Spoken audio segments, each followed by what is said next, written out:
5월 27일 새벽 예배를 시작하겠습니다. 사도신경으로 우리의 신앙을 고백하시겠습니다. 나는 전능하신 아버지 하나님 천지의 창조주를 믿습니다. 나는 그의 유일하신 아들 우리 주 예수 그리스도를 믿습니다. 그는 성령으로 잉태되어 동정녀 마리아에게서 나시고 본디오 빌라드에게 고난을 받아 십자가에 못 박혀 죽으시고 장사된 지 사흘 만에 죽은 자 가운데서 다시 살아나셨으며 하늘에 오르시어 전능하신 아버지 하나님 우편에 앉아 계시다가 거기로부터 살아있는 자와 죽은 자를 심판하러 오십니다. 나는 성령을 믿으며 거룩한 공교회와 성도의 교제와 죄를 용서받는 것과 몸의 부활과 영생을 믿습니다. 아멘. 다 함께 찬송가 401장 찬양하시겠습니다.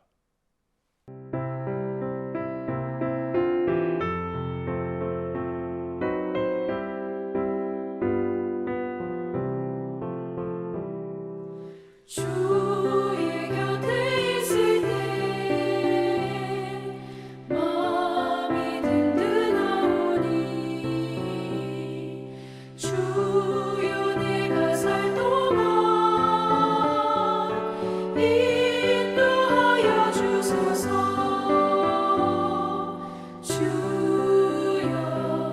주여 나를 인도하소서. 마른 세상 살 동안 주여 인도하소서. 피난처인 예수여 세상 물결어갈 때 크신 은혜 베푸사 나를 숨겨주소서. 주여 나를 인도하소서. 마른 세상 살 동안 주여 인도하소서. 세상 풍파 지난 후 영화로운 나라와 눈물 없는 곳으로 들어가게 하소서. 주여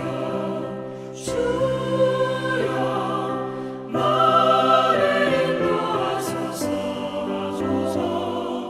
마른 세상 살 동안 주여 인도하소서. 오늘 우리 공동체의 성경 읽기 본문은 민수기 28장입니다. 그중 1절에서 8절까지를 읽고 말씀을 나누도록 하겠습니다. 여호와께서 모세에게 말씀하여 이르시되 이스라엘 자손에게 명령하여 그들에게 이르라. 내 헌물 내 음식인 화제물 내 향기로운 것은 너희가 그 정한 시기에 삼가 내게 바칠지니라. 또 그들에게 이르라.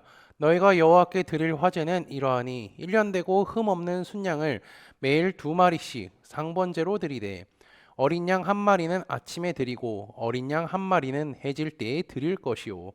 또 고운 가루 10분의 1 에바에 빻아낸 기름 4분의 1 흰을 섞어서 소제로 드릴 것이니 이는 신의 산에서 정한 상번제로서 여호와께 드리는 향기로운 화제며 또 그 전제는 어린 양 1마리에 4분의 1 흰을 드리되 거룩한 곳에서 여호와께 독주의 전제를 부어 드릴 것이며 해질 때에는 2번째 어린 양을 드리되 아침에 드린 소제와 전제와 같이 여호와께 향기로운 화제로 드릴 것이니라.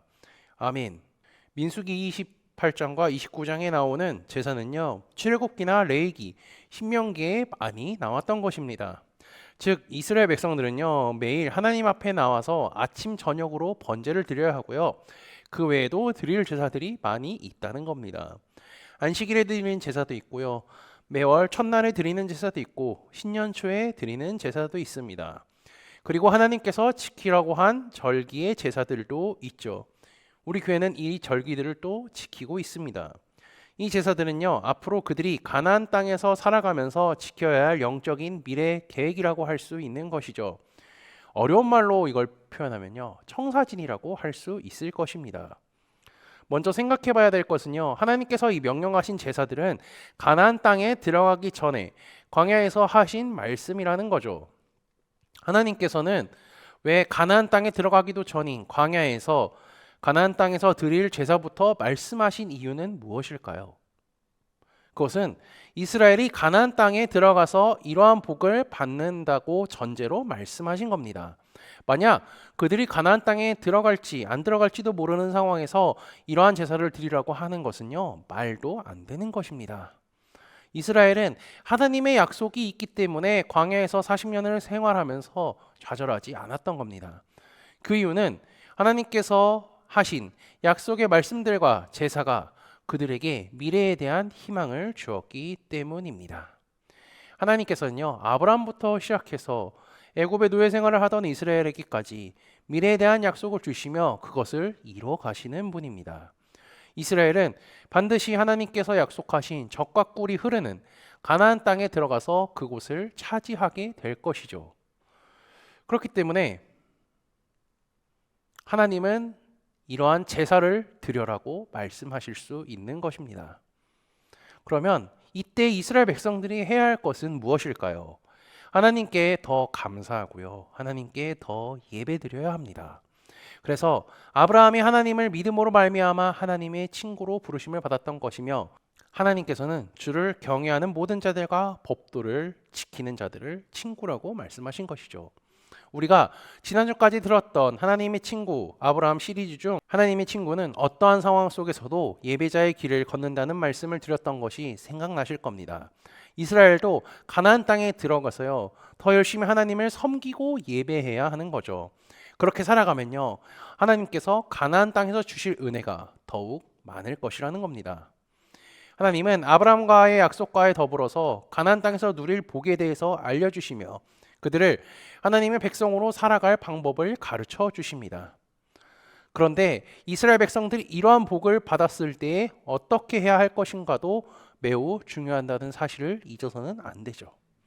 그들이 이러한 복을 갖고요, 놀러 다니고 우상에 빠지고 세상적으로 타락한 삶을 살아간다면 그들의 복은 의미가 없어질 뿐더러 최고의 복인 하나님과 함께하는 복을 누리지 못하게 됩니다. 우리 역시 마찬가지죠. 하나님께서 우리에게 주신 복들이 많이 있습니다. 우리에게 주신 복을 어떻게 하면 교만하지 않고 타락하지 않고 더 욕심을 부리지 않고 살기 위해 기도해야 합니다. 그리고 하나님께서 주신 복에 감사하며 하나님을 더 사랑하고 말씀에 더 순종하는 사람이 되기를 끊임없이 기도해야 합니다. 이렇게 살아가기 위해서는요, 처음부터 바른 신앙의 자세를 가져야 합니다. 처음부터 돈보다 하나님을 더욱 사랑하고요, 하나님의 말씀을 다른 어떠한 것보다 더욱 사랑해야 합니다. 우리는 매주 화요일 저녁만 되면요, 코너스톤만의 특별한 시간이 있습니다. 그것은 바로 화요 성경 공부입니다. 성경 공부를 통하여서 하나님의 말씀을 배우고 그 안에 있는 은혜를 누리며 말씀을 통해 하나님을 향한 믿음이 굳건해지는 시간입니다. 형제자매 여러분, 성경 공부를 사모하시어 성경 공부를 통해 하나님의 말씀을 믿고 사모하게 되는 형제자매들이 되시기를 주님의 이름으로 축복합니다. 어쨌든 이스라엘은요, 하나님께 두 종류의 제물을 바쳐야 합니다. 먼저는 그들이 키우는 소나 양과 염소 같은 짐승의 제사며 다른 하나는 곡식 제사입니다. 왜 짐승의 제사가 먼저일까요? 그 이유는 이 제사가 이스라엘의 죄를 하나님 앞에서 씻는 것이기 때문입니다. 그들이 광야에 있거나 가나안 땅에 있거나 가장 중요한 것은요, 죄를 해결받는 것입니다. 이스라엘이 죄를 씻을 수만 있다면 그들은 어디에서도 하나님의 은혜를 누릴 수 있는 것입니다. 그런 다음 드리는 것이 곡식 제사인 소제입니다. 이것은 하나님께서 주신 열매를 가지고 와서 감사드리는 겁니다. 하나님은 이스라엘이 가나안 땅에 들어갔을 때 기회가 있을 때마다 하나님께 제사를 드리게 했습니다. 우선 그들은요, 하루의 시작과 끝을 제사로 시작해서 제사로 마쳐야 합니다. 또 그들에게 이르라, 너희가 여호와께 드릴 화제는 이러하니 1년 되고 흠없는 순양을 매일 2마리씩 상번제로 드리되 어린 양 1마리는 아침에 드리고 어린 양 1마리는 해질 때에 드릴 것이요. 이처럼 상번제는 매일 아침 저녁으로 드리는 번제입니다. 이는 그들이 하나님의 보호 안에서 하루를 시작하고 하루를 마치는 것이죠. 지금 여러분은 새벽 예배를 통하여서 하루를 시작하고 계시지 않습니까? 하루의 시작을 예배로 시작했으니 주무시기 전에도 하나님께 기도하고 꼭 주무시어 하루의 시작과 끝을 하나님께 내어드리는 여러분들이 되시기를 주님의 이름으로 축복합니다.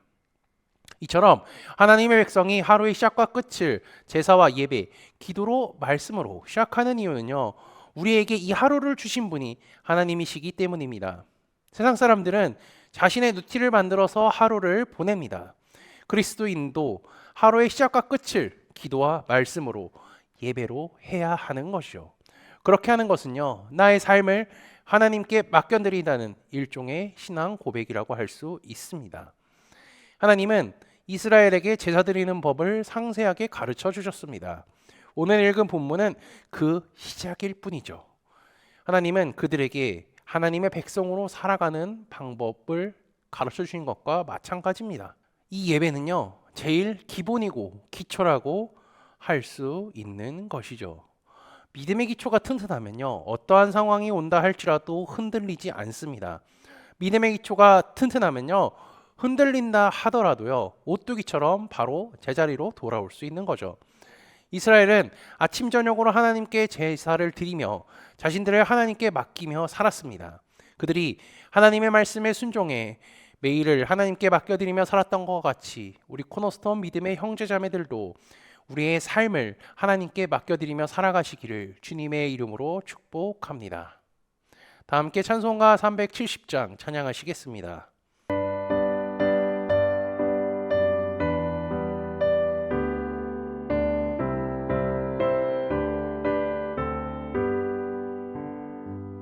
주 안에 있는 나에게 난 근심이 있으랴 십자가 밑에 나아가 내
다 함께 기도하시겠습니다. 우리를 사랑하시는 전능하신 하나님 아버지, 하나님께 찬양과 경배로 하루를 시작할 수 있게 하심에 감사합니다. 하나님께서 주신 말씀들을 사랑하게 하시고 그 말씀을 읽고 공부할 때에 은혜가 더하게 할 뿐더러 주님을 더욱 알아가는 우리가 되게 하옵소서. 아울러 마지막 때를 살아가는 우리가 성경 말씀을 기준으로 삼아 흔들리지 않는 믿음으로 살아가게 인도하여 주옵소서. 하나님께서는 이스라엘에게 가나안 땅에서 지켜야 할 제사를 알려주시며 그 기초가 아침 저녁으로 드리는 상번제임을 말씀을 통해 배웠습니다. 이것은 하루를 주신 분이 하나님이심을 인정하며 그분께 내 하루를 바친다는 마음으로 드린 것이오니 이스라엘이 이와 같이 믿음의 고백을 했던 것 같이 우리도 하나님께 동일한 고백을 하며 살아가는 우리가 되게 인도하여 주옵소서. 하나님의 친구는 고난이 찾아올 때의 영적인 눈으로 바라보며 하나님의 목적이 있음을 아는 사람임을 말씀을 통해 깨닫게 하시니 감사합니다. 하나님께서는 친구를 위하여 고난을 이겨내는 방법을 말씀을 통해 가르쳐 주셨으며 그렇게 이겨낸 사람을 동역자로 형제 자매로 만나게 해주심에 감사하게 하옵소서. 아울러 하나님의 친구는 성경 말씀을 그대로 믿는 자들임을 기억하게 하시고 주님을 사랑하고 주의 법도를 지키며 살아가는 우리가 되게 인도하여 주옵소서. 예수 그리스도의 이름으로 기도합니다. 아멘. 이 시간 합심으로 기도할 제목들을 나눕니다. 먼저 깨어있는 신앙과 하나님 나라를 사모하고 주님의 다시 오심을 기다리며 살도록 기도하시고 지금 당하고 있는 어려움을 극복할 수 있는 믿음과 지혜를 위해 기도하시기 바랍니다. 교회를 이끌어 가시는 사랑하는 회의 목사님과 사역자들을 위해 기도해 주시기 바라며 오늘 진행되는 열왕기상 성경 공부를 위해 목요일에 진행되는 목회자 세미나를 위해 다음 주일에 있을 오순절 절기 예배를 위해 소그룹원들을 위해 환호의 건강과 회복을 위해 각자 가지고 계신 기도의 제목들을 놓고 기도하시기를 바라며 오늘도 주 안에서 승리하십시오.